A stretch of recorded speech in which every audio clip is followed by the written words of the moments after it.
ہمارے اکابر نے جو محنت فرمائی ہے، ہم اس کے محقق نہ بنیں، ہم اس کے ناقل بنیں۔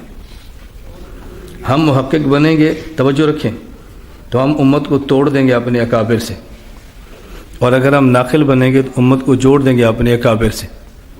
دو باتیں الگ ہیں، ایک یہ ہے ہم نے موجودہ امت کو جوڑنا ہے یا موجودہ امت کو توڑنا ہے، اور ایک ہم نے اس امت کو اپنے اکابر سے توڑنا ہے یا اپنے اکابر سے جوڑنا ہے۔ یہ بات اچھی طرح سمجھیں، موجودہ امت کے افراد کو جوڑنا یہ تسلسل نہیں ہے، اس امت کو اپنے اکابر سے جوڑنا یہ تسلسل ہے، اور دین تسلسل کے ساتھ آیا ہے۔ تسلسل کو برقرار رکھنا بے حد ضروری ہے، اس لیے میں گزارش کرتا ہوں کہ آپ ان باتوں کو بہت اچھی طرح سمجھا کرو۔ میری رائے ہے، میں یہ کہتا ہوں، میری خواہش ہے، اس سے ہمیں بچنا چاہیے۔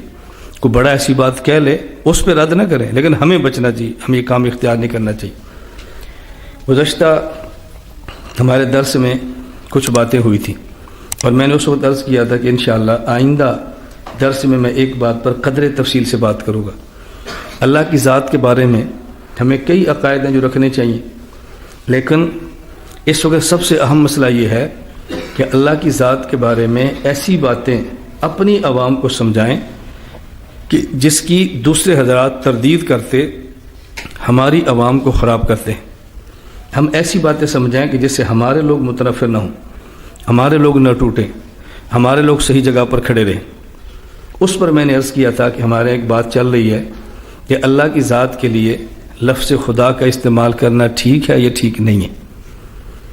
میں یہ کہہ رہا تھا کہ اللہ کی ذات کے لیے خدا کا لفظ استعمال کرنا ٹھیک ہے۔ اب یہاں دو باتیں سمجھیں۔ پہلی بات کہ اللہ کی ذات کے لیے لفظ خدا کا استعمال کرنا ٹھیک ہے، اس کے دلائل کیا ہیں، ہمارے اکابر کی رائے کیا ہے۔ نمبر دو، جو لوگ یہ کہتے ہیں کہ اللہ کی لفظ خدا استعمال نہیں کرنا چاہیے، ان کی منشا کیا ہے۔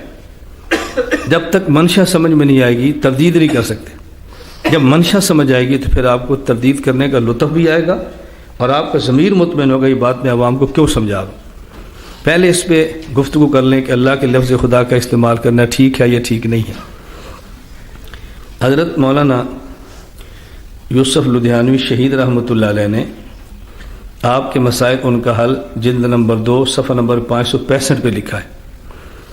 لفظ خدا اللہ تعالیٰ کے صفاتی ناموں میں سے مالک و رب کا ترجمہ ہے، اس لیے اس لفظ کو بغیر اضافت کے ذات باری تعالیٰ کے لیے استعمال کرنا جائز ہے۔ اللہ کی ذات کے لیے لفظ خدا کا استعمال کرنا یہ کس نے لکھا ہے جائز ہے؟ حضرت مولانا یوسف لدھیانوی شہید رحمۃ اللہ علیہ۔ تو اس کا معنی یہ ہے کہ اللہ تعالیٰ کی ذات کی لفظ خدا کا استعمال کرنا جائز ہے، یہ ہمارے کابر کی رائے ہے۔ توجہ رکھنا، یہ تو ہے کہ استعمال کرنا جائز ہے، ہمارے حضرات اکابر کی رائے ہے۔ اگلی بات کہ اللہ کی ذات کے لیے لفظ استعمال کرنا جو جائز ہے، اس پر ہمارے دلائل کیا ہیں، اس دلائل کو بھی آپ ذہن نشین فرما لیں تاکہ یہ الجھن نہ ہو کہ حضرت نے اپنی رائے دی ہے۔ اچھا، اسی طرح حضرت مولانا محمد ادریس کاندھری رحمۃ اللہ علیہ کی تفسیر معارف القرآن جلد سے صفحہ 6 صفحہ 81 کل شیء ہالک الا وجہہ، اس کے تحت حضرت لکھتے ہیں کسی شے کا وجود ذاتی اور خود بخود نہیں۔ خدا کو خدا اس لیے کہتے ہیں کہ وہ خود بخود ہے اور اس کا وجود ذاتی ہے، اس کے سوا جو چیز بھی موجود کہلاتی ہے تو اس کا وجود خدائے واجب الوجود کے سہارے سے ہے۔ تو ہمارے اکابر صرف یہ نہیں کہ اللہ کو خدا کہنے کو جائز سمجھتے ہیں، بلکہ اللہ کو خدا کہنے کی وجہ بیان فرما رہے ہیں۔ معارف القرآن 2 ہیں، ایک ہے مفتی محمد شفیع صاحب رحمۃ اللہ علیہ کی، اور ایک ہے حضرت مولانا محمد ادریس کاندھری رحمۃ اللہ علیہ۔ یہ میں اس لیے بتا دوں کہ طلباء کے علم میں ہونے چاہیے، دونوں میں فرق کیا ہے۔ عوامی انداز میں معارف القرآن مفتی محمد شفیع صاحب کی ہے، عوام کو اردو تفسیر دیں تو یہ بتائیں، اور معارف القرآن مولانا کاندھری رحمۃ اللہ علیہ کی متکلمانہ انداز پر ہے۔ آپ میں سے وہ طلباء جن کا عقائد کا ذوق ہو نا، علم الکلام کا، وہ معارف القرآن مولانا ادریس کاندھری کا مطالعہ فرمائیں۔ حضرت کا چونکہ عقائد کا ذوق تھا، اس لیے عقائد کے عنوان پر بات کی۔ اب میں نے 2 حوالے آپ کی خدمت میں پیش کر دیے ہیں اس بنیاد پر کہ اللہ کو خدا کہنا جائز ہے۔ اس پر ہمارے 2 بزرگ جو دلائل دے رہے ہیں، ایک ہوتا ہے قائل، ایک ہوتا ہے فاعل۔ یہ دو حضرات تو ایسے ہیں جو فاعل بھی ہیں اور قائل بھی ہیں. اسی طرح ہمارے بہت سارے حضرات اکابر وہ قائل بھی ہیں اور فاعل بھی ہیں. بعض قائل ہوں گے لیکن کہیں لکھا نہیں ہوگا. اس کے علاوہ ہمارے اکابر علماء دیوبند میں جن کی تصنیفات موجود ہیں، شاید کوئی آپ کو ایسا بزرگ ملے کہ جو اپنی تصنیف میں اللہ کی ذات کے لیے خدا کا لفظ، پروردگار کا لفظ استعمال نہ کرتا ہو. خدا کا لفظ بھی استعمال کرتے ہیں، پروردگار کا لفظ بھی استعمال کرتے ہیں. حضرت تھانوی کو آپ دیکھ لیں، مولانا حسین مدنی کو دیکھ لیں، مفتی کفایت اللہ دہلوی کو دیکھ لیں. اب جن اکابر کو دیکھ لیں وہ لفظ استعمال کرتے ہیں. پہلی بات تو میں اب دلائل دوں گا کہ اللہ کی ذات کے لیے لفظ خدا کا استعمال کرنا جائز ہے. قرآن کریم میں ہے وَلِلَّهِ الْأَسْمَاءُ الْحُسْنَى فَادْعُوهُ بِهَا. اللہ کے لیے بہت اچھے نام ہیں، ان میں تم جس نام کے ساتھ چاہو اللہ کی ذات کو پکار سکتے ہو. اس پر حضرت مولانا یوسف الدیانوی شہید نے جو دلیل بیان فرمائی ہے نا، میں حضرت کی دلیل کو لفظ بلفظ نقل کر رہا ہوں تاکہ آپ کو الجھن نہ ہو. ذاتی نام کا ترجمہ تو کسی زبان میں بھی نہیں ہو سکتا. اللہ تعالیٰ کے جو صفاتی نام ہیں ان کا ترجمہ اور مفہوم دوسری زبانوں میں ادا کیا جا سکتا ہے. اس لیے اللہ تعالیٰ کو جو خدا کہا جاتا ہے یہ اس کے صفاتی نام مالک کا مفہوم ادا کرتا ہے. یہی وجہ ہے کہ خدا اللہ تعالیٰ کے سوا کسی کو نہیں کہا جاتا اور نہ کہا جا سکتا ہے. اس لیے اللہ تعالیٰ کو خدا کہہ کر پکارنا سورہ اعراف کی اس آیت وَلِلَّهِ الْأَسْمَاءُ الْحُسْنَى فَادْعُوهُ بِهَا کے ذیل میں آتا ہے. یہ اللہ کا صفاتی نام جو مالک ہے نا، اس کا ترجمہ ہے خدا.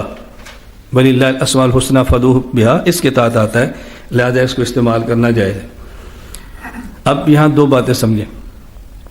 ایک ہے خدا کا استعمال اضافت کے ساتھ، ایک ہے خدا کا استعمال بغیر اضافت کے. خدا کا لفظ استعمال کریں بغیر اضافت کے، اس سے مراد خالص اللہ کی ذات ہوگی. اور جب استعمال کریں گے اضافت کے ساتھ تو پھر اس سے مراد اللہ نہیں ہوگا بلکہ اس کا معنی کوئی اور ہوگا. یہ بالکل ایسے ہے کہ جیسے عربی زبان میں لفظ رب استعمال کریں بغیر اضافت کے تو پھر معنی خدا ہوتا ہے، اور جب لفظ رب آئے اضافت کے ساتھ تو پھر معنی اس کا اللہ نہیں ہوتا، معنی اور ہوتا ہے. ہمارے یہاں لفظ استعمال ہوتا ہے رب المال، اب اس کا معنی کیا ہوتا ہے؟ صاحب مال، مال کا مالک. اس کا معنی مال کا خدا تو نہیں ہے نا. ہمارے لفظ استعمال ہوتا ہے رب البیت، اب اس کا معنی گھر کا مالک ہے، گھر کا اللہ تو نہیں ہے نا.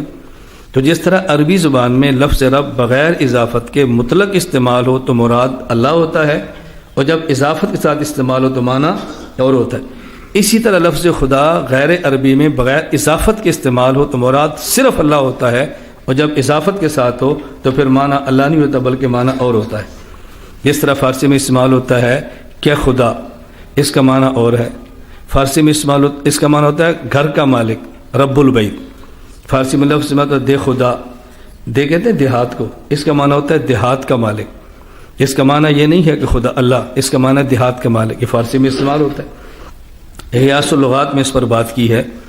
میں اس طرح یہ باتیں سمجھا رہا ہوں کہ جدید بات نہیں ہے، بہت پرانی باتیں ہیں، اس پر تحقیق ہو چکی ہے، ہمیں مزید تحقیق کرنے کی ضرورت نہیں ہے.